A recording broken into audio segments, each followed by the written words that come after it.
Food stamps were at the core of the monster farm bill that went down to defeat in the House of Representatives last week. That bill would have cut food stamps by some $20 billion over 10 years, but that was too little for House Republicans and too much for House Democrats, although Senate Democrats had already agreed to cuts of more than $4 billion. Here to talk about food stamps and the Farm Bill is a journalist whose beat is hunger, politics, and policy. Greg Kaufmann is poverty correspondent for The Nation magazine and a contributor to our website, BillMoyers.com. He's also an advisor to the Economic Hardship Reporting Project, founded by journalist Barbara Ehrenreich and the Institute for Policy Studies. Greg Kaufmann, welcome. Great to be with you, Bill. There are almost 48 million people using food stamps today, and over recent years, that's a 70% increase. What does your own reporting tell you about why? Well, the biggest reason, I think, is the proliferation of low-wage work. People are working, and they're not getting paid enough to feed their families, pay their utilities, and pay for their housing, pay for their health care. We had 28% of workers in 2011 made wages that were less than the poverty line, poverty wages. 50% of the jobs in this country make less than $34,000 a year. 25% make less than the poverty line for a family of four, which is $23,000 a year. So if you're not paying people enough to pay for the basics, they're going to need help getting food. And food stamps expanded because we went through the worst recession since the Great Depression, and it did what it's supposed to do. And now, mostly Republicans are saying, why are there so many people on food stamps? They're claiming the recession's over, but we know that most people on food stamps if they're getting work, it's low-wage work that doesn't pay enough to pay for food. The Farm Bill that failed in Congress last week would have spent $743.9 billion on food stamps and nutrition over the next 10 years. Republicans wanted to cut that by some $20 billion over the same period, 10 years. Given that we're spending $75 to $78 billion a year now on food stamps, do they have a case? Well, look, do they make a point that we're spending too much?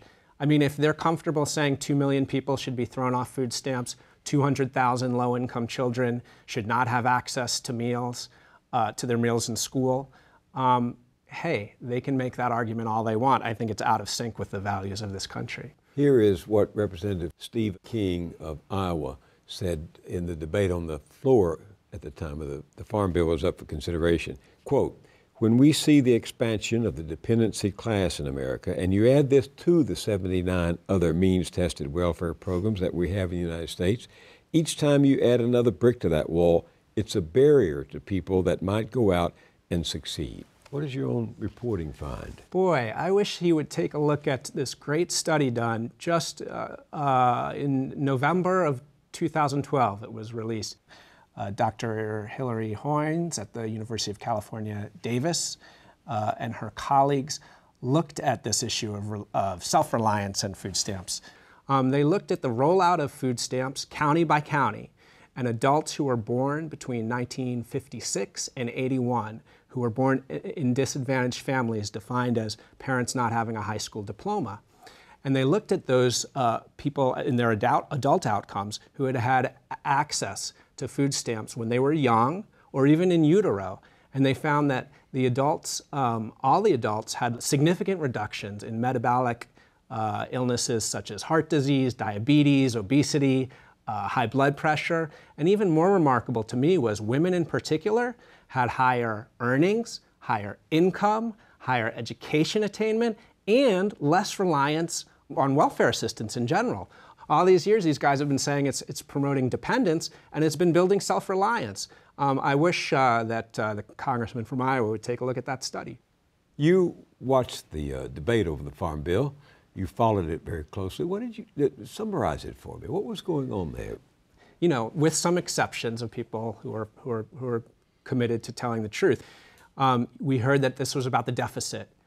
But the food stamps over the next 10 years are projected to be 1.7% of federal spending, according to the Congressional Budget Office. We heard this was about fraud, but less than 1 cent on the dollar of food stamp spending is lost to fraud, less than 1 cent on the dollar. And we heard fraud from the chairwoman, Senator Stabenow, Democratic chairwoman of the Senate Agriculture Committee. We heard a lot about this was, rural districts versus urban districts and welfare on the back of farmers. But you know what? The truth is, Food Research and Action Center has shown that the percentage of households in rural districts participating in food stamps is the same as the percentage of households in urban districts. So my big takeaway is that if we don't insist on a fact-based discussion, these are the kinds of absurdities that we're going to hear. And we're going to get bad bills. You mentioned the House bill, but even the Democratic bill started with $4 billion in cuts. Senator Gillibrand had a good amendment restoring those cuts, which she would pay for by reducing the profit that the government guarantees to crop insurance companies. They guarantee a 14% profit. She said, let's do 12% and not do the food stamp cuts. Makes sense. Was trounced by Democrats who didn't want to stand up to the chairwoman and maybe lose their projects in the final farm bill. And they weren't eager to stand up to agribusiness either, were there? The big factory farms, weren't there still a lot of subsidies in that bill for big farms? Yeah, what we saw in a place at the table in terms of the agribusiness subsidies was consistent in this farm bill too. And if you look at the donations, and I think some other reporters have done this, and I know the Environmental Working Group has worked on this, if you look at the political contributions in the House Ag committees to both Democrats and Republicans, and those businesses are given big bucks to those campaigns. What's the one most important thing you'd like for us to know about the issue as it plays out in Congress? What's going on up there when they're debating the Farm Bill and food stamps? Well, they're catering to the most powerful interests, just like seems like with pretty much all legislation. You mentioned the agribusiness interests, the crop insurance interests. We aren't talking about hunger and what does it mean in this country to commit to ending hunger. Why did you take this beat on as a commitment? Well, on a personal level, I think I'd worked for a Boys and Girls Club in Ohio for a few years and got to know so many of the families there, didn't know what to expect.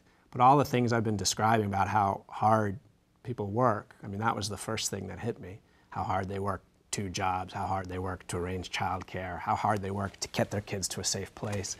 And I got tired of sort of annual articles on poverty, not at The Nation. The Nation's always been committed to covering it, but when the new poverty statistics would come out, you'd see screaming headlines, record poverty, oh my God, poverty, poverty.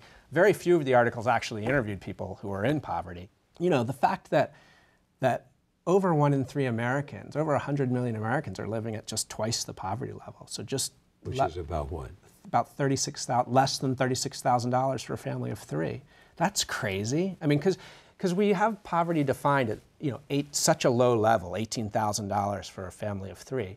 But really, if you think about poverty as access to the basics that everybody needs, food, housing, health care, a decent job, education, we know it takes a lot more than that. What's your own sense of why this is the case, this vast inequality in a country as rich as ours? I mean, what does this say to you? The richest 400 people on the Forbes list made more from their stock market gains last year than the total amount of the food, housing, and education budgets combined.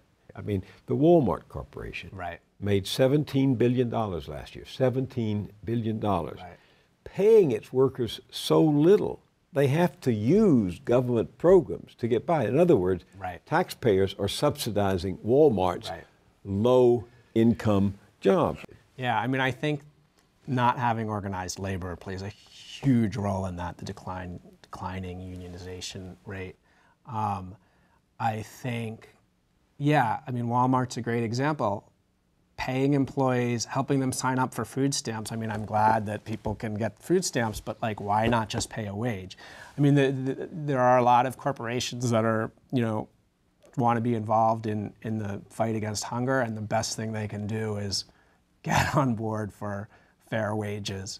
I think there has been turning away from real people and what they're experiencing in this country. That's why I was so disappointed. As crazy as the House Farm Bill was, the fact that the Democrats started with a $4.1 billion cut almost made me angrier, because they're supposed to be the party that's in touch with people's real experiences. What do you mean? Well, like, why aren't they talking about the food stamps create $9 of economic activity for every $5 in spending? Why aren't they talking about what Dr. Chilton talks about, the benefits socially, emotionally, cognitively, physically, that's documented for children, that we care so much about children and what that means for their future opportunities? I mean, the Democrats are supposed to be connected to the experiences of ordinary Americans, and when you start with this defensive, wimpy posture of, okay, we'll cut this much, instead of fighting for what you believe in, we're in trouble. Our viewers, what would you like them to know about what you know about hunger in America? I would like them to know that there are great groups that they can get involved with who are trying to work on this. Witnesses to Hunger, Share Our Strength is doing good stuff with communities to get school breakfast programs expanded. New York City Coalition Against Hunger, who, Joel Berg was saying we need to do town halls. We got to pressure all these congressmen to do town halls on hunger in every district to make it more visible. Food Research and Action Center did a great lobbying day involving more people in the community. So there are groups to get involved with that are really committed to using science and evidence to inform our policy and to pressure the candidates and make this issue more visible. We will link our viewers and readers on our website, BillMoyers.com, to those groups, and we will follow your work in the nation and online. Greg Kaufmann, thank you very much for being with me. Thanks so much, Bill.